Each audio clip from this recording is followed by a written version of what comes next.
नमस्कार। परत दर परत व्यू चैनल में आपका स्वागत है। आज तारीख 2 मार्च, दिन शनिवार। मैं हूं आपके साथ इंद्र मोहन शर्मा।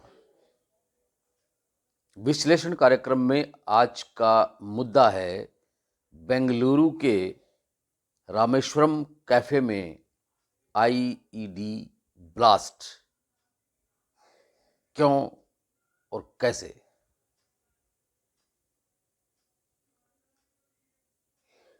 आईटी गढ़ बना हुआ बेंगलुरु का जो इलाका है कुंदनहल्ली, उसमें रामेश्वरम कैफे स्थित है। पिछले दिनों मुझे भी बेंगलुरु का दौरा करने का मौका मिला था, तो उस वक़्त उस कैफे के आगे से हमारी गाड़ी निकली थी। हालांकि उस कैफे में हम ज़्यादा देर नहीं रुके, लेकिन आज और जब कल शाम को इसी रामेश्वरम कैफे में आईईडी यानी कि इम्प्रोवाइज्ड एक्सप्लोसिव डिवाइस, यह जो ब्लास्ट हुआ है, यह अपने आप में एक आतंकी घटना माना जा सकता है। यह बहुत ही चिंताजनक बात है कि बेंगलुरु के सिलिकॉन वैली में, जो कि आईटी हब है अपने आप में, और उस इलाके में स्थित रामेश्वरम कैफे में एक अजनबी युवा वहाँ आता है, जिसके सिर पे कैप लगी होती है, चेहरे पे मास्क होता है, एक बैग उसके पीठ पे टंगी होती है, और वो कैफे में जहाँ हैंड वॉशिंग करते हैं वहाँ गया है, और एक बैग में वो आईईडी का जो सामान है, जो ब्लास्ट टाइमिंग बम के रूप में था, वह छोड़ के चला गया। सीसीटीवी फुटेज में वो युवक जाता हुआ दिख रहा है, लेकिन अभी तक क्राइम ब्रांच ये मालूम नहीं कर सकी है कि वो शख्स कौन था, कहाँ से आया था और किधर गया है। हो सकता है वो किसी बस के जरिए या किसी अन्य वाहन के जरिए लिफ्ट लेकर के गया होगा। जिन बसों में सीसीटीवी कैमरे लगे हैं उनको भी क्राइम ब्रांच खंगाल रही है, ताकि उस शख्स का पता लगाया जा सके और उसको अपनी गिरफ्त में लिया जा सके।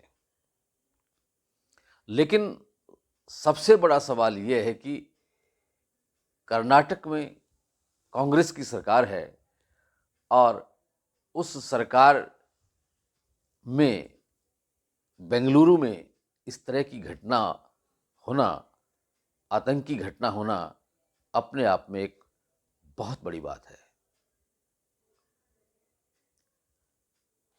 सरकार को इसे गंभीरता से लेना होगा। हालांकि इस विस्फोटक सामग्री से किसी के ज़्यादा जानमाल का नुकसान नहीं हुआ, लेकिन फिर भी 10 लोग घायल हुए हैं, वो उपचाराधीन हैं। लेकिन सवाल ये उठता है कि यह आतंकी घटना और इस घटना के तार किस आतंकी संगठन से जुड़े हुए हैं, ये पता लगाना बहुत ज़रूरी है। और जो भी इस वारदात में शामिल हैं उनको गिरफ्त में लेना बहुत ज़रूरी है, क्योंकि बेंगलुरु एक ऐसा आईटी हब है जहां से न केवल पूरे देश से बल्कि विभिन्न विदेशों से भी यहाँ आकर लोग नौकरी करते हैं, उनकी सुरक्षा बहुत ज़रूरी है। क्या कर्नाटक सरकार ऐसा कोई काम, ऐसा कोई गारंटी दे पाएगी उन बेंगलुरु में काम करने वाले लोगों के लिए? हालांकि कर्नाटक के गृह मंत्री ने, जी परमेश्वर हैं गृह मंत्री, जिन्होंने न तो इनकार किया है कि ये कोई आतंकी घटना है और न ही इसे स्वीकार किया है। अचरज की बात यह है कि गृह मंत्री के पास ऐसे बहुत से सोर्सेज होते हैं जिनके जरिए वो मालूम कर सकते हैं कि ये घटना किस आतंकी संगठन से जुड़ी हुई है, और ये पता लगाना बहुत ज़रूरी भी है, क्योंकि अगर इस तरह की आतंकी घटनाएं भविष्य में अगर इन पर रोक नहीं लगा पाए तो बहुत बड़ा हादसा बेंगलुरु में हो सकता है। तो कर्नाटक में कांग्रेस की सरकार को इसे पूरी तरह से गंभीरता से लेना चाहिए और इस आतंकी घटना से जो भी जुड़ा हुआ शख्स है उसका तुरंत पता लगाना चाहिए और उसे अपनी गिरफ्त में लेकर उसे सख्त से सख्त सजा दिलवानी चाहिए। विश्लेषण कार्यक्रम में आज इतना ही। कल फिर किसी नए मुद्दे के साथ आपसे रूबरू होंगे।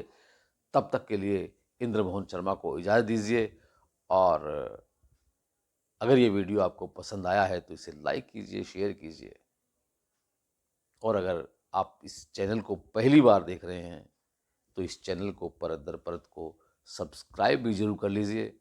बेल आइकन के बटन को ऑल क्लिक करके दबा दीजिए, ताकि जब भी कोई हम किसी करंट मुद्दे पर कोई शो कर उसे वीडियो के रूप में यूट्यूब पर अपलोड करें तो उसका नोटिफिकेशन आप तक मिल जाए और आप उसे भली भांति देख सकें, परख सकें।